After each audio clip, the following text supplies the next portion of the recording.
நாளைக்கான வீடியோ தாங்க வந்திருக்கு. வீடியோ வந்து சூப்பரா இருந்துச்சு அப்படின்னு தாங்க சொல்லணும். ஒரு பக்கம் பார்த்தா, நம்ம ஆதி, பாரதி, தமிழ் எல்லாம் சேர்ந்து அவங்க அப்பாவுக்கு வந்து படையல் வைக்கிறாங்க, ஆதியோட அப்பாவுக்கு. இன்னொரு பக்கம் பார்த்தா, சாரதா, அறிவெல்லாம் சேர்ந்து அவங்களும் படையல் வைக்காங்க. ஆனால் ஆதியோட படையலை தான் அவங்க அப்பா வந்து ஏற்றுக்கிட்டாரு அப்படின்னு தாங்க சொல்லணும். இன்னொரு பக்கம் பார்த்தா, நம்ம ஆதி, பாரதி 2 பேரும் சேர்ந்து ஹனிமூன் கிளம்பிட்டாங்க அப்படின்னு தாங்க சொல்லணும். அதெல்லாம் பார்க்குறதுக்கு நம்ம சேனலை மட்டும் மறக்காமல் லைக் அண்ட் சப்ஸ்கிரைப் மட்டும் பண்ணிடுங்க. ஃபஸ்ட்டு எடுத்தோடனே ஆஃபீஸில் வந்து ஆதி, பாரதி 2 பேரும் பேசிக்கிட்டு இருக்கிற மாதிரி தான் காட்டிக்கிட்டு இருக்காங்க. அப்போ வந்து பாரதி வந்து சொல்கிறாங்க, எதுக்கு சார் எனக்காக வந்து நீங்கள் பிரியாணி எல்லாம் எல்லாத்துக்கும் ஆர்டர் பண்ணீங்க அப்படிங்கிற மாதிரி கேட்டோன்னே, பாரதி இதில் என்ன இருக்குது, உங்களுக்கு ஆர்டர் பண்ணல, நம்ம புது கம்பெனி ஆரம்பிச்சிருக்கோம், அதனால் எல்லாத்துக்குமே ஒரு கிஃப்ட் மாதிரி நான் வந்து ஆர்டர் பண்ணேன், இதில் ஒன்றுமே கிடையாது அப்படிங்கிற மாதிரி வந்து ஆதி சொல்கிற மாதிரி காட்டுறாங்க. சரி, அப்புறம் எதுக்கு சார் நீங்கள் வந்து மொபைலெல்லாம் என்னோடய ஃபோட்டோ வச்சுருந்தீங்க அப்படிங்கிற மாதிரி வந்து நம்ம பாரதி வந்து கேட்குறாங்க. அதுக்கு ஆதி வந்து சொல்கிறாங்க, அதுவா பாரதி, நான் வந்து சிசிடிவி ஃபுட்டேஜெல்லாம் நான் மொபைலில் பார்த்துக்கிட்டு இருந்தேன், அப்போ அப்படியே ஸ்க்ரீன்ஷாட் எடுத்துருக்கோன்னு நினைக்கிறேன், இதில் என்ன இருக்குது பாரதி, நான் வந்து உங்களை எந்த விதமாக தப்பாக பார்க்கல, நீங்கள் எதுவும் என்ன நினச்சிக்கிறீங்களா அப்படிங்கிற மாதிரி வந்து ஆதி கேட்குற மாதிரி காட்டுறாங்க. இல்லை சார், நான் அதெல்லாம் நினைக்கல, எனக்கு டவுட் அதான் கேட்க வந்தேன் அப்படிங்கிற மாதிரி சொல்லிட்டு அவங்க பேசிக்கிட்டு இருக்கிற மாதிரி காட்டிக்கிட்டு இருக்காங்க. இங்கிட்ட வந்து மலர் வந்து என்ன பாரதி போய் சண்டை போடுவா, நல்லா கோவமாக பேசுவான்னு பார்த்தா அவள் போய் சாந்தமாக பேசிக்கிட்டு இருக்காளே அப்படிங்கிற மாதிரி சொல்லிட்டு அவங்க ஃபீல் பண்ணுற மாதிரி காட்டுறாங்க. வெளியில் வந்து பாரதி வந்துடுறாங்க. வந்தோடனே போதுமா, உன்னோட டவுட் கிளியர் ஆயிடுச்சா அப்படிங்கிற மாதிரி சொன்னோன்னே, டவுட்டு கிளியர் ஆயிடுச்சு, ஆனால் எனக்கு இன்னும் உன் மேலே ஒரு டவுட்டாக இருக்கே இப்போ அப்படிங்கிற மாதிரி கேட்டோன்னே, ஐயா சாமி நீ ஆளை விடு அப்படிங்கிற மாதிரி வந்து பாரதி வந்து மலர்கிட்ட கையெடுத்து கும்பிட்றாங்க. அடுத்த சீனில் வந்து நம்ம பாரதி வந்து கையில் வேஷ்டி சட்டையெல்லாம் கொண்டு வந்து நம்ம ஆதி வந்து எழுப்புற மாதிரி காட்டுறாங்க. ஆதி வந்து இன்னும் கொஞ்ச நேரம் தூங்கிக்கிறேன் அப்படிங்கிற மாதிரி சொல்கிறாங்க. இப்போ எந்திக்கலைன்னா நான் போய் உடனே தண்ணி எடுத்துகிட்டு வந்து மேலே ஊற்றிடுவேன், ஒழுங்காய் கிளம்பி குளிச்சுட்டு இந்த வேஷ்டி சட்டையை கட்டிட்டு வாங்க அப்படிங்கிற மாதிரி சொன்னோன்னே, என்ன பாரதி இப்படி பண்ணுறீங்க அப்படிங்கிற மாதிரி சொன்னோம், நீங்கள் கிளம்பி வாங்க நான் வந்து விஷயத்தை சொல்கிறேன் அப்படிங்கிற மாதிரி சொல்கிறாரு. சரின்னு சொல்லிட்டு நம்ம பாரதி இருக்காங்கல்ல, பாரதி வந்து அந்த இடத்த விட்டு போயிடுறாங்க. ஆதி வந்து இவருன்னு போய் குளிச்சு கிளம்பி வராங்க. கீழே வந்து பார்த்தா நம்ம பாரதி வந்து தடபுடலாக வந்து ஆதியோட அப்பாவுக்கு வந்து திதி கொடுக்கறதுக்காக எல்லாமே ஏற்பாடு செஞ்சு வச்சுருக்காங்க. அதை பார்த்தோன்னே ஆதிக்கு வந்து சந்தோஷமாயிருது. எப்படி பாரதி எங்கள் அப்பாவோட நினைவு நாளை வந்து கரெக்டாக ஞாபகம் வச்சு எல்லாமே ரெடி பண்ணியிருக்கீங்க அப்படின்னு கேட்டோன்னே, எனக்கு ஒரு நாள் அத்தை வந்து சொன்னாங்க, அதை ஞாபகமாக வச்சுருந்தேன், இன்றைக்கி அதான் ரெடி பண்ணேன், அத்தைக்கிட்ட சொல்ல முடியல, காலையில் போய் எழுப்பிடலான்னு பார்த்தேன், அத்தை வந்து எந்திக்கலை, கதவை கூட திறக்கலை, அதனால தான் எல்லாத்தையும் ரெடி பண்ணிட்டேன், எப்படி வெளியே வருவாங்களே அப்படின்னு சொல்லிட்டு இருந்துட்டேன் அப்படிங்கிற மாதிரி சொல்லிட்டு உட்காந்துருக்காங்க. சரின்னு சொல்லிட்டு ஐயர் வந்து, சரி மகன் உட்காருங்க, பேத்தியெல்லாம் உட்காருங்க அப்படின்னு சொல்லிட்டு உட்காந்து திதியெல்லாம் பண்ணிகிட்டு இருக்காங்க. அந்த நேரத்தில் வந்து சாரதா வந்து வந்துடுறாங்க.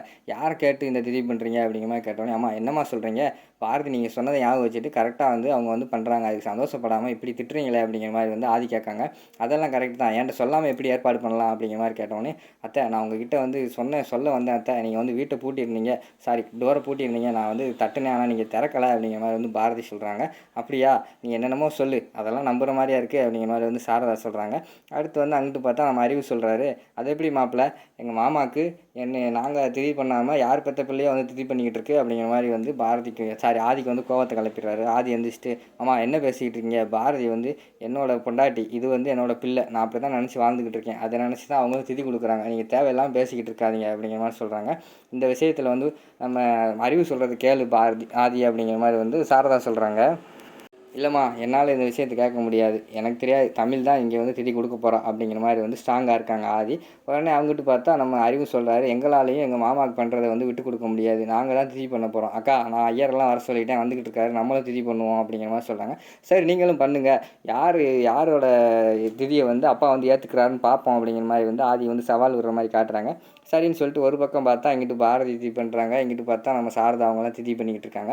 எல்லாமே சாமி கும்பிட்டு கொண்டு போய் 2 பேர் சேர்ந்து போய் வெளியில் வந்து பப்ளிக்காக வைக்காங்க. அதாவது காகம் வந்து சாப்பிடும் அப்படின்னு சொல்லிட்டு வைக்காங்க. ஐயர் வந்து சொல்கிறாரு, இப்போ வந்து யாரோட வந்து சாப்பிடுதுன்னு பார்ப்போம், நம்ம முன்னோர்கள் வந்து காகமாக வாழ்ந்துக்கிட்டு இருக்காங்கன்னா ஐதீகம், பார்ப்போம் அப்படின்னு சொல்லிட்டு வெயிட் பண்ணிக்கிட்டு இருக்காங்க. ஃபஸ்ட்டு காக்கா வந்து நம்ம சாரதா அவங்களோட படையில் வந்து இறங்கி நிற்கிற மாதிரி காட்டுறாங்க. அவங்களாம் சந்தோஷப்படுறாங்க.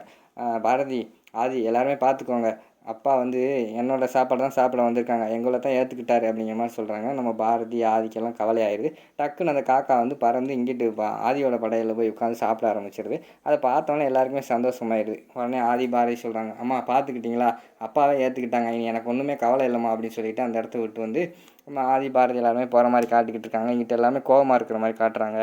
அடுத்து ஆதி வந்து வெளியிலேருந்து வர மாதிரி காட்டுறாங்க. சாரதா வந்து சோஃபாவில் உட்காந்துட்டு, ஆதி வாப்பா அவன்கிட்ட கொஞ்சம் தனியாக பேசணும் அப்படிங்கிற மாதிரி சொல்கிறாங்க. அம்மா சொல்லுங்கம்மா என்ன பேசணும் அப்படிங்கிற மாதிரி ஆதி கேட்டவொடனே, இல்லைப்பா ஊரில் உள்ளவங்கெல்லாம் என்ன பேசுவாங்க, கல்யாணம் முடிஞ்சு இத்தனை நாள் ஆச்சு, நீங்கள் இன்னும் தனியாகவே இருக்கீங்களே அப்படிங்கிற மாதிரி சொன்னோன்னே, அதெல்லாம் இல்லைம்மா நாங்கள் சந்தோஷமாக தான் இருக்கோம் அப்படிங்கிற மாதிரி சொன்னோன்னே, நான் அதை சொல்லலப்பா, வேலைன்னு 2 பேரும் ஆஃபீஸ் போகிறீங்க வாரீங்க அப்படியே போகுது, எப்போ நீங்கள் வாழ்க்கையை தொடங்க போகிறீங்க அப்படிங்கிற மாதிரி வந்து நம்ம சாரதா வந்து கேட்காங்க. அதுக்கு ஆதி வந்து சொல்கிறாங்க, அம்மா நாங்கள் பதறாமல் தொடங்கிக்கிறோம், இன்னும் எங்கள் வீட்டில் உள்ளவங்களே எங்களை வந்து ஏற்றுக்கல. ஆதியும் பாரதியும் தமிழும் வந்து இந்த வீட்டில் உள்ளவங்க எல்லாமே சொந்தக்காரங்களாக தான் பார்த்துக்கிட்டு இருக்காங்க. ஆனால் அவங்க அப்படி நினைக்கவே இல்லை, ஒரு விரோதியாக ஒரு எதிரியாக தான் பார்த்துக்கிட்டு இருக்காங்க. இந்த நிலைமையில் நம்ம வந்து சந்தோஷமாக வாழ்க்கையை ஆரம்பிக்கிறது நல்லாவே இல்லை. ஃபஸ்ட்டு பாரதி என்கிட்ட என்ன சொல்லியிருக்காங்கன்னா, எல்லாத்தையும் நம்ம வந்து சகஜமாக பழகிட்டு அவங்க மனசில் இடம் பிடிச்சிட்டு அதுக்கடுத்து ஆரம்பிப்போம்னு சொல்லியிருக்காங்கம்மா அப்படிங்கிற மாதிரி சொன்னோன்னே, அது கரெக்டு தான்ப்பா, என்னதான் இருந்தாலும் புதுசாக ஒரு பொண்ணு வந்தால் அந்த வீட்டில் இருக்கவங்கள வந்து ஜெல்லாகிறதுக்கு வந்து எப்படியும் நாள் ஆகும், அதனால் ஒன்றும் பிரச்சனை இல்லை, நீங்கள் ஆரம்பிக்கலாம்ப்பா அப்படிங்கிற மாதிரி சொன்னோன்னே, ஆமாம்மா நானும் யோசிச்சுக்கிட்டு தான் இருந்தேன், நானும் பாரதி எல்லாருமே வந்து ஒரு ஹனிமூன் ட்ரிப் போகலான்னு யோசிச்சுக்கிட்டு இருந்தேன். சரிம்மா நீங்கள் சொல்கிறீங்க, அதனால் நாங்கள் வந்து அங்கே போகிறோம்மா அப்படிங்கிற மாதிரி சொன்னோன்னே, எனக்கு ரொம்ப சந்தோஷம்ப்பா, போயிட்டு வாங்க அப்படிங்கிற மாதிரி சொல்லிவிட்டு நம்ம ஆதி வந்து வழி அனுப்பி வைக்கிறாங்க. அந்த இடத்துல வந்து நம்ம இவங்க வந்துடுறாங்க, ஸ்வேதா வந்துடுறாங்க. அத்தா என்ன பேசிக்கிட்டு இருக்கீங்க, ஆதி மாமாவுக்கு ஹனிமூனுக்கு போக சொல்கிறீங்க, இதெல்லாம் நல்லாவா இருக்குது அப்படிங்கிற மாதிரி சொன்னோன்னே, இல்லைம்மா அவன் ஆல்ரெடி 1008 பிரச்சனை, அந்த காசு பிரச்சனை, அந்த பிரச்சனை, இந்த பிரச்சனை, நம்ம மேலே பயங்கரமான கோவத்தில் இருக்கான், அவனை கூல் பண்ணுறதுக்காக தான் செஞ்சேன், வேறு எதுவும் நினச்சிக்கிறாத அப்படிங்கிற மாதிரி சொன்னோன்னே, இதெல்லாம் நல்லா இல்லாத்தா அப்படிங்கிற மாதிரி சொன்னோன்னே, இங்கே பாரு ஸ்வேதா, என்னைக்காக இருந்தாலும் நீ தான் என்னோட மருமக, அதை மைண்டில் வச்சுக்கோ, அவ்வளோதான் நான் சொல்லுவேன் அப்படின்னு சொல்லிவிட்டு அந்த இடத்துல இருந்து வந்து நம்ம சாரதா வந்து கிளம்புற மாதிரி காட்டுறாங்க. அதோட பார்த்தீங்கன்னா இந்த எபிசோடை வந்து முடிச்சிடுறாங்க.